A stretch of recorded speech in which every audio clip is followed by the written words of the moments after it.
አፈጣጠራቸው በማሰብ የፈጠራቸው ፍጥረታት አሉ። ሰባቱ ፍጥረት እስከ መላእክት ድረስ ያሉ ሰባቱ ፍጥረታት በሐልዮ የተፈጠሩ ናቸው። ከዛ በኋላ ያሉት ደግሞ ሰውን እስኪፈጥረው ድረስ ያሉት ደግሞ ለይኩን እያለ በቃል የተፈጠሩ ናቸው።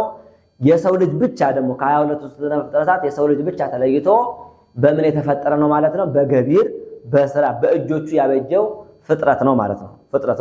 እና እነዚህ ሁሉ ፍጥረታቶች በአጠቃላይ የማን መገለጫዎች የክብር መገለጫ ናቸው ማለት ነው? የእግዚአብሔር የክብሩ መገለጫ የሆኑ ዘንድ የጌትነቱ መገለጫ የሆኑ ዘንድ የተመስጋኝነቱ በባህር ያለ የእግዚአብሔር ገንዘብ በእነዚህ ይገለጽ ዘንድ የእግዚአብሔር የክብር መገለጫ ተደርገው የተፈጠሩ ፍጥረታት ናቸው። እንግዲህ ፍጥረታትን 22ቱን ፍጥረታት በሰማይና በምድር በረቂቅና በግዘፍ ያሉትን እነዚህ ፍጥረታት በአጠቃላይ የእግዚአብሔር የክብሩ መገለጫዎች ናቸው ካለን ይሄ ዓለም ማለት ነው። ይሄ ዓለም የእግዚአብሔር የክብሩ መገለጫ ነው፣ የእግዚአብሔር መመስገኛ ነው ካለን ይሄ ዓለምን እንደምን ማየት እንችላለን ማለት ነው? እንደ ቤተ መቅደስ ማየት እንችላለን። ቤተ መቅደስ ነው ማለት ነው። የእግዚአብሔር ስሙ የሚመሰገንበት የሚቀደስበት ክብሩ ጌትነቱ የሚነገርበት ስፍራ የእግዚአብሔር ቤት ወይም ቤተ መቅደስ እንደሚባል ሁሉ ዓለሙም የተፈጠረው ስነ ፍጥረታትም የተፈጠሩት የእግዚአብሔር ክብር መገለጫ እንዲሆኑ ክብሩ ይገለጥባቸው ዘንድ የተፈጠሩ ስለሆኑ ይህ ዓለም በአጠቃላይ የእግዚአብሔር ቤተ መቅደስ ይባላል ማለት ነው። የእግዚአብሔር ቤተ መቅደስ ይባላል። ስለዚህ ቤተ መቅደስ ብለን ልንወስደው እንችላለን። ደግሞ የእግዚአብሔር ቤተ መቅደስ ከሆነ ዓለም የእግዚአብሔር ቤተ መቅደስ ከሆነ በቤተ መቅደስ ውስጥ ምን ያስፈልጋል ሲባል በቤተ መቅደስ ውስጥ ያሉ የሚያስፈልጉ ነገሮች አሉ። ከዚህ ውስጥ ዋናውና አንደኛው ምንድነው? የተመስጋኙ የእግዚአብሔር ስዕል አድህኖ ያስፈልጋል። ስዕሉ ያስፈልጋልና ስዕል አድርጎ ለቤተ መቅደስ ለተባለ ለዚህ ዓለም የእግዚአብሔር ስዕል የእግዚአብሔር መልክ አድርጎ ማንን ፈጠረው ሲባል የመጨረሻው ፍጥረት 22ኛው ፍጥረት ማለት ነው የሰው ልጅ ነው። የሰው ልጅን የእግዚአብሔር ስዕል የእግዚአብሔር መልክ አድርጎ በመልኩ በአርአያው ፈጥሮታል ማለት ነው። ስለዚህ ስዕል አድህኖ ነው። በመቅደስ በተባለ በዚህ ዓለም ያለ የእግዚአብሔር መልክ የሰው ልጅ ነው ማለት ነው። ያን ብቻ አይደለም። መቅደስ ከተባለ ይህ ዓለም በመቅደስ ውስጥ የሚያስፈልግ አለ። አገልጋይ ካህን ያስፈልጋል።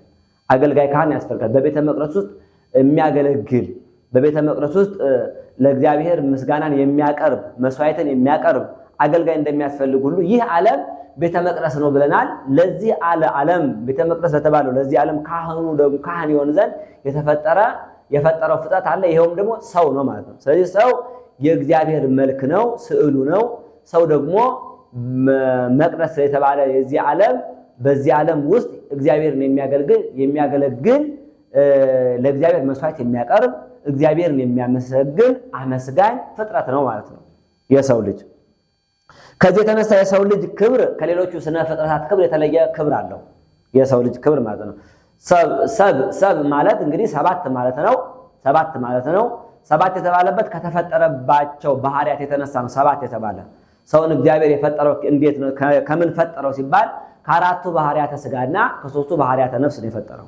ከአራቱ ባህሪያተ ስጋ ማለት መሬትነት፣ ነፋስነት፣ እሳትነት፣ ውሃነት ከነዚህና ከሶስቱ ባህሪያተ ነፍስ ማለት ሶስቱ ባህሪያተ ነፍስ ደግሞ የምንላቸው ለባዊነት፣ ነባቢነት፣ ህያውነት የምታስተውል የምትናገር እና ህያውነት ገንዘቧ የሆነ ነፍስ አለችና ከሶስት ባህሪያተ ነፍስ ከአራት ባህሪያተ ስጋ ሰባት ወይም ሰው ማለት ያ ነው። ከዛ የተፈጠረ ፍጥረት ስለሆነ ማለት ነው። እና ሰውን ሲፈጥረው በምን ፈጠረው ሲባል በእጆቹ አበጀው ይላል።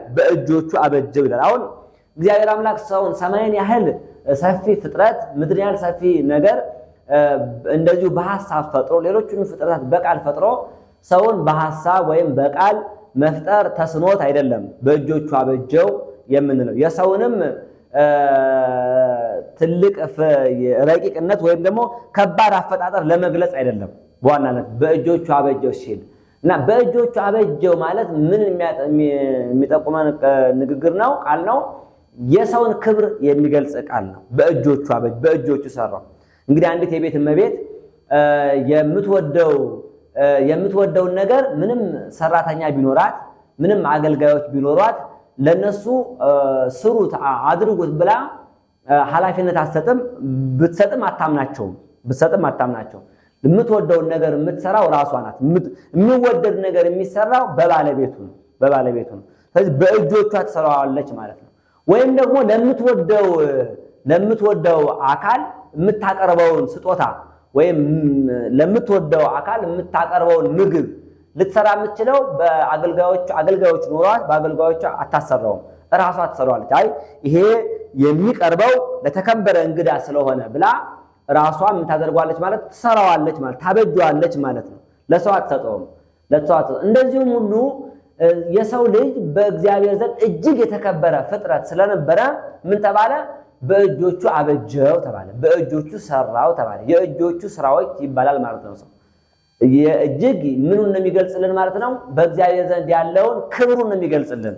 እግዚአብሔር ለሰው ልጅ ያለውን አክብሮት፣ ፍቅር፣ ታላቅ ቦታ የሚገልጽ ነውና በእጆቹ አበጀው እንላለን። እንደገና ደግሞ ሰውን የፈጠረበት ዓላማ ደግሞ ታላቅ ዓላማ ነው። ይሄ ዓላማው ምንድነው? ሰው እግዚአብሔርን አመስግኖ ምንድነው እግዚአብሔር ነው ወይ የሚጠቀመው ወይንስ ሌሎች ስነ ፍጥረታት ናቸው ወይ የሚጠቀሙ ሲባል ሰው እግዚአብሔርን ስላመሰገነ እግዚአብሔር አይጠቀምም።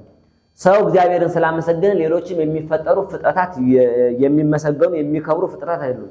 ሰውን አመስግኖ ክብርን የሚያገኘው ማን ነው ስንል ማን ነው? ራሱ እግዚአብሔር ነው ማለት ነው። እግዚአብሔር ነው።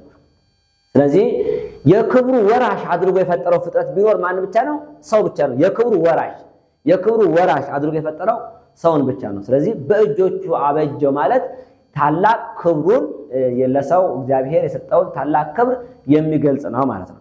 እና በዚህ በኦሪት ዘፍጥረት ምዕራፍ 1 ቁጥር 26 ላይ እግዚአብሔር አለ ሰውን በመልካችን እንደ ምሳሌያችን እንፍጠር ይላል። ሰውን በመልካችን። ስለዚህ በመልካችን ሲል ሰው በምን መልክ ተፈጠረ? ማንን መስሎ ተፈጠረ ሲባል እግዚአብሔርን መስሎ ነው የተፈጠረ። ስለዚህ የሰው ማንን ይመስላል ሲባል ሰማይን አይመስልም፣ መሬትን አይመስልም፣ ፀሐይን፣ ጨረቃን፣ ከዋክብትን አይመስልም። ሰው ከዚህ ሁሉ የሚበልጥ ክብር አለው። የሰው ልኩ፣ የሰው መጠኑ፣ የሰው መልኩ ማን ነው ሲባል ሰው እግዚአብሔርን ነው የሚመስለው።